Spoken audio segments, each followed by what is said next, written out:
Allah. Kenapa nggak bisa? Karena maknanya berubah. Kalau Allahu Akbar, Allah Maha Besar. Tapi kalau Allahu Akbar jadi bertanya, apakah Allah Maha Besar? Paham tuh? Itu kalau kita memanjakan lafaz jalalah, lafaz hamzah. Jadi Allahu Akbar. Jadi maknanya bertanya, apakah Allah Maha Besar? Wadah nggak? Makanya nggak bisa dipanjangkan. Oke, jelas ya? Nah, ada yang nggak disebutkan di sini syaratnya, yaitu adamu ibdalil hamzati akbar wawan. Jadi nggak boleh mengganti hamzah pada akbar dengan waw. Allahu akbaru. Oke? Pada hamzah jalalah, maaf. Jadi gini, Allahu akbar, akbar. Nah itu jelas ya. Yang ke-8, ada ibdalil kaf hamzatan, ya, illa bi'adzin au jahil au dzur. Oke. Wa hiya lughatu. Jadi nggak boleh mengganti kaf pada akbar, Allahu akbar, dengan hamzah Allahu akbar, Allahu akbar. Oke. Kemudian yang ke-9 nggak disebutin di situ.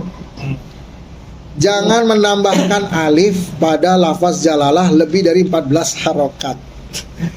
Allah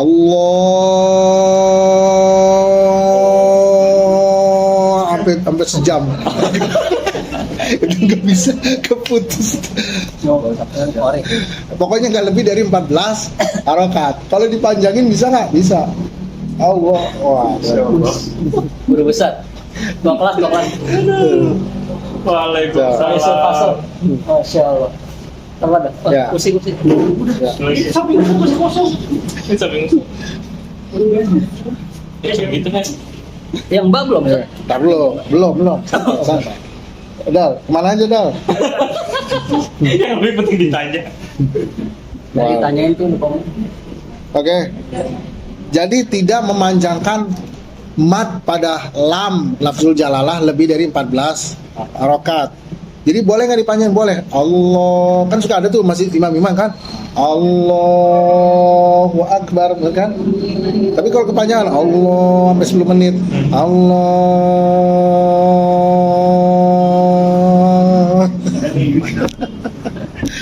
Bacanya full. Iya. Oke. Kalau soal Idul Fitri atau Idul Adha gimana? Akhirnya kan 7 10 menit aja. Tapi yang nggak disebutin di sini kenapa 14 harokat? Nah itu belum disebutin. Aneh juga belum ngecek ke kitab yang lain. Oke, fahim tuh? Yang ke-10, tidak memanjangkan ba pada akbar. Jadi akbar karena jadi jamak dari akbar itu jamak dari, aneh lupa artinya haid. Fahim tuh? Makanya di dalam kitab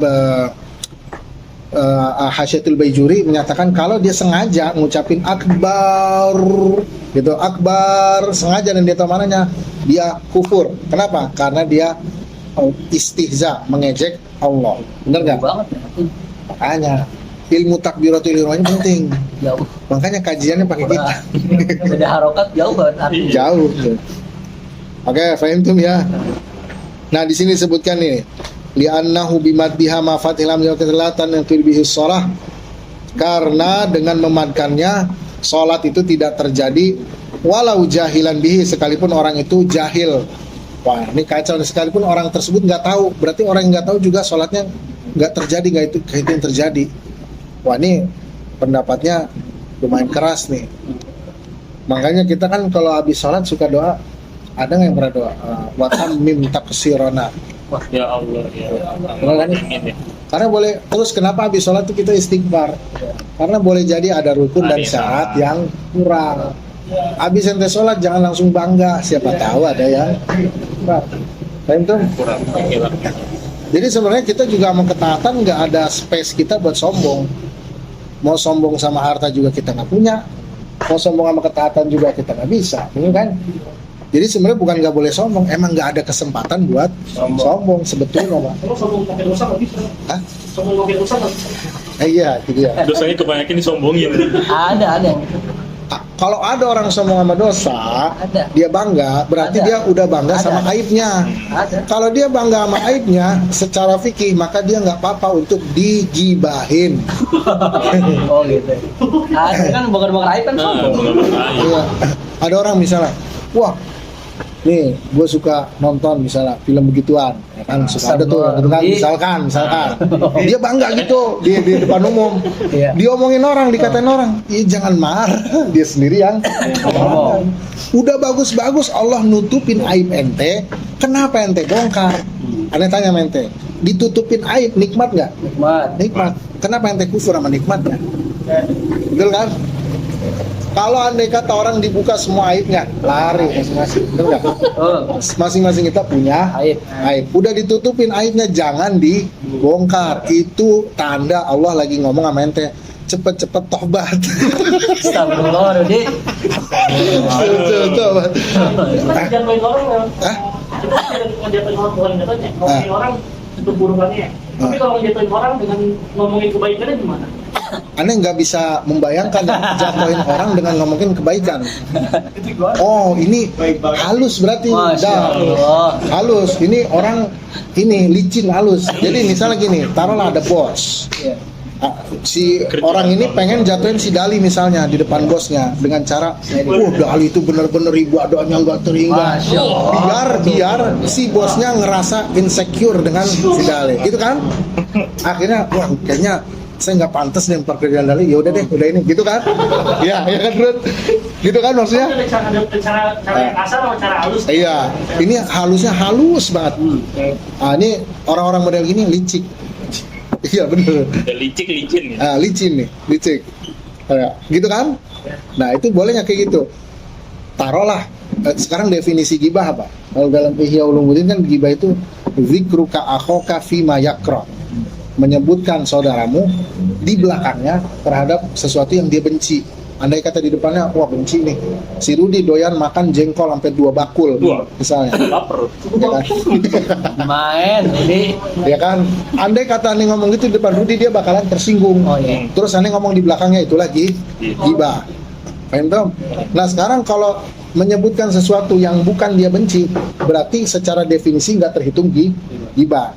Tapi dia yang model kayak gitu dapat dosanya karena dia niat menjatuhkan orang. Oh dia niat. Paham Tom? Boleh nggak ada? Boleh nggak Rud? Ya. Terus ya. Kamu sih baru. Wal hadi asyar min syurah Allah yusyaddidal ba. Dia jangan mentasydidkan ba. Allahu akbar. Ini bisa mentasydidkan ba kalau kita ada waw atau ada memanjangkan ha dan kafnya diharokatin. Jadi huwa kabbar. Oke. Dipantulin. Dipantulin huwa kabbar. Fahim dong? Kemudian tidak ada waw sakinah mutaharrikah. Allahu akbar atau Allahu akbar. Fahim dong? Nah, di sini disebutkan nih. Lakin ad-darar dzalika fi haqqil alim dunal ami. Orang yang awam kalau dalam hal ini dimaafkan, orang awam ya. Tapi orang yang udah alim nih, udah tahu kayak ente nggak boleh. Jelas ya. Kemudian Allah yazidal musalli wawan qabla lafzil jalalah. Ya, wallahu akbar. Oke. Kemudian nih. Ini kita cepetin aja. Wa alla yaqifa baina kalimatai takbir. Jangan ada jeda kecuali untuk ngambil napas. Allahu akbar. Oke. Tapi kalau Allahu akbar bisa. Nyambung. Hah? Nyambung. Oh. Kecuali untuk ngambil napas. Ente lagi terengah. Allahu akbar. Makanya di sini wasaktatul qasirah. Iya saktatut tanafus, untuk ngambil napas. Kalau walaupun belakangnya nggak disebutin, harus disebutin juga. Maksudnya Allahu Akbar aja di dalam hati gitu. nggak bisa. Ntar nih ada nih syaratnya. Nggak ada yang dalam hati. Santai. Kalau ini Ustaz. Kalau Itu loh. begitu juga seperti menambahkan sifat Allahur Rahmanur Rahimu Akbar, itu gimana? Oh, itu dalam sholat. gimana? akbarnya di belakang. Atau nambahin lafzul jalalah Allahul Akbar. Ya, oke. Di sini fala yadur. ini nggak masalah kalau nambahin lah lafaz. Yang jadi masalah kalau jeda tadi. Selama yang ditambahinnya itu nggak lebih dari 3 kata. Tapi kalau lebih dari 3 kata, Allahur Rahmanur Rahim, Salamul Muhaiminu Akbar. Nah, itu masalah. Nggak lebih dari 3 kata. Allahur Rahmanur Rahim. Coba Pin, nanti sekali-sekali jadi imam, tambahin dikit. Allahur Rahmanur Akbar, paling sesat habis. Digeplak, langsung digeplak. Imam lu gimana sih? Ini aliran mana ini? Besok ada bang golok besok orang. Kayaknya dari drama aja tuh. Oke, Wati. Ya. Ini Ustadz, apa kalau misalkan ada orang yang dia telat sholat berjamaah, terus dia terburu-buru sampai ya mungkin telat sedikit gitu. Lalu ketika dia mau takbir, dia agak ngap pasti. Ada mungkin beberapa orang yang dia lari aja ngap. Kalau misal dia ternyata terputusnya, ya tadi kan sekali kan ya. Kalau bisa 2 kali gimana? 2 kali gimana misalnya? Ya mungkin dia udah biasanya mungkin Allah itu agak panjang. Kayak kan tadi bilang, yang boleh jedanya itu karena ngambil napas. Kalau nggak ngambil napas, dia cuma Allahu Akbar, dia terengah-engah, itu jelas nggak masalah. Itu nggak masalah. Uzur. Paham dong? Nah, sekarang nih yang ke-15 ini penting banget. Hendaknya memperdengarkan semua huruf tuh, semua huruf. A, lam, alif, ha, hamzah, kaf, ba, ro, kedengeran sama kuping kita. Bukan akbar. Kalau gini misalnya Allahu. Berarti kan nggak semua. Makanya terhitung takbirnya tidak sah. Lihat di sini ya. Lihat di sini penting banget nih.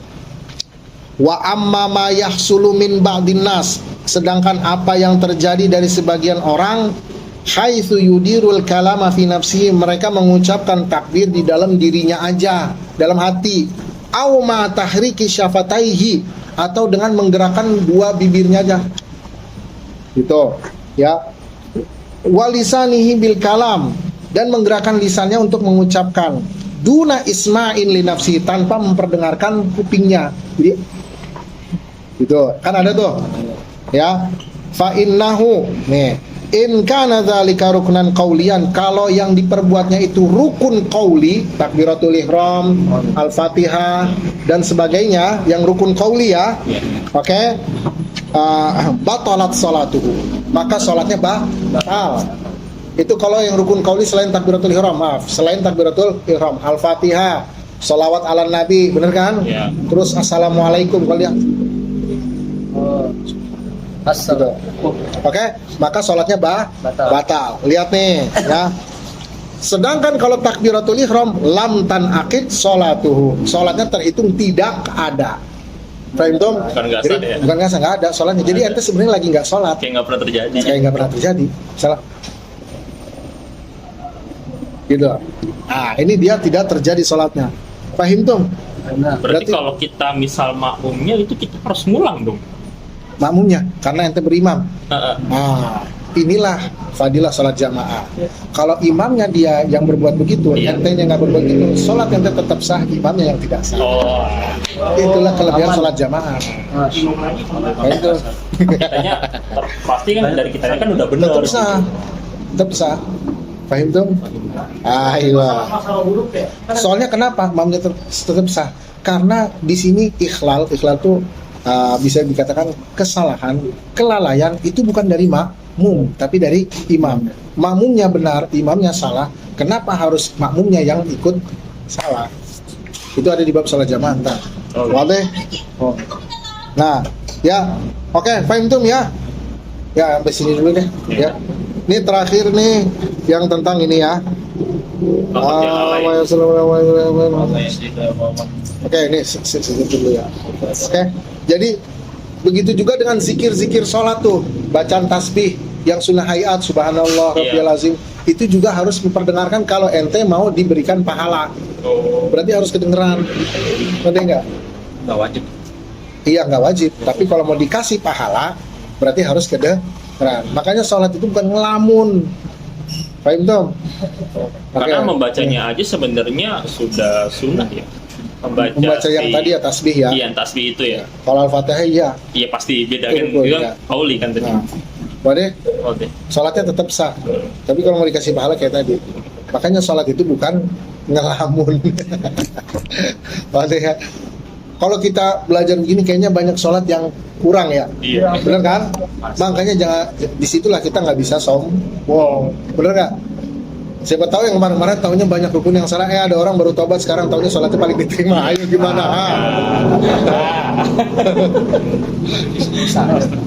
Enggak. Ini ada pepatah dari siapa? Sayyidina Ibnu Athaillah. Bahwasanya orang yang nyesel karena dosanya lebih baik daripada orang yang sombong dengan ketaatannya.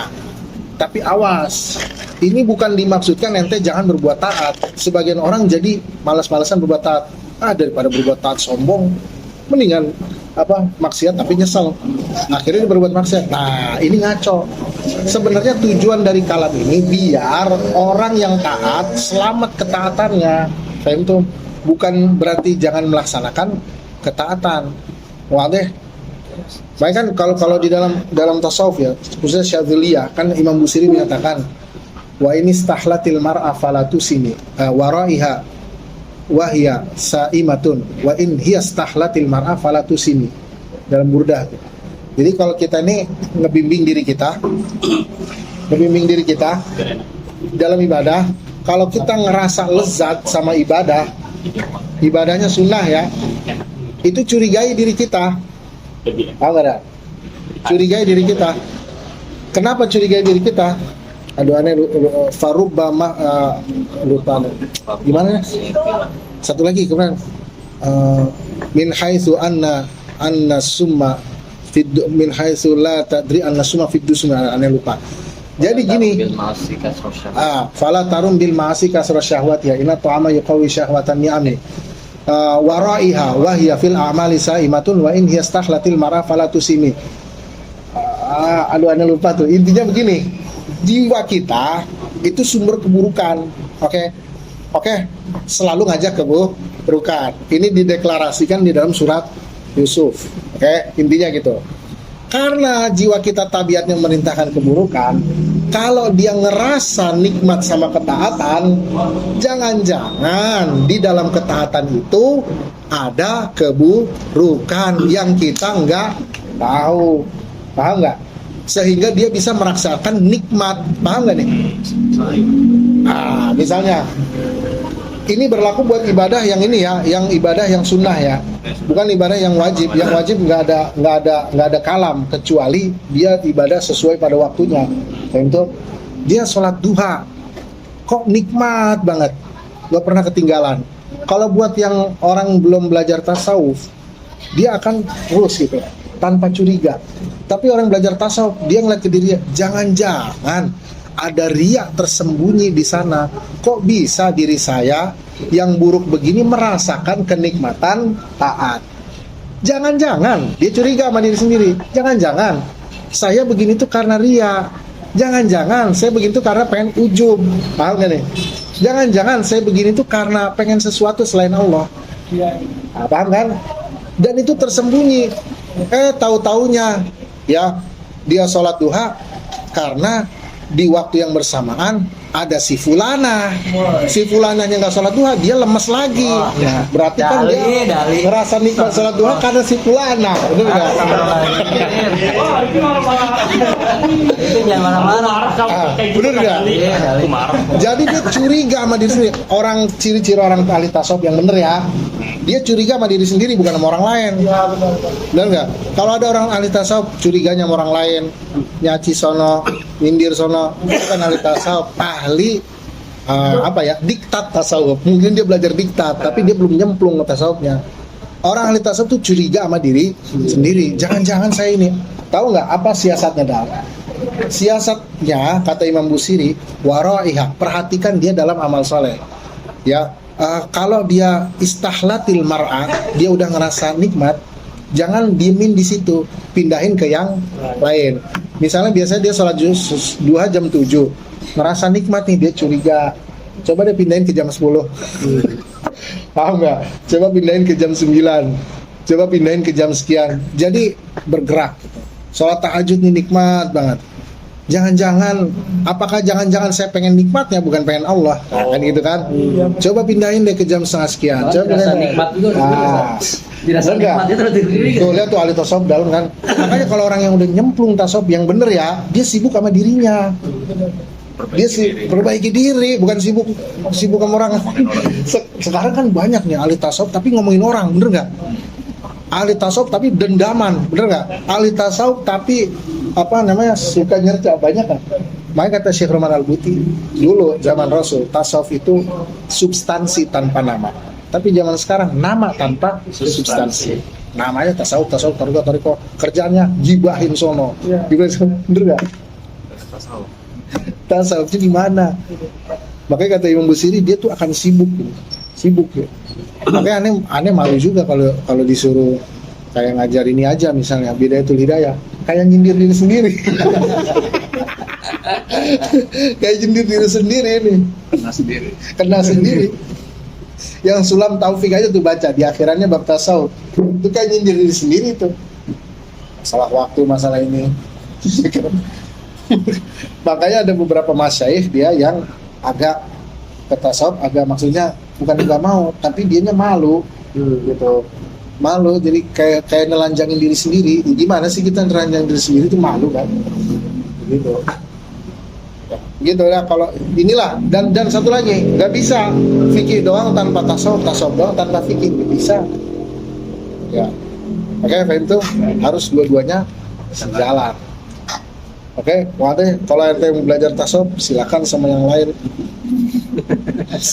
Ayo. Oke, waduh. Ya, aneh mau ngobrol dulu ya. Ya udah. Assalamualaikum.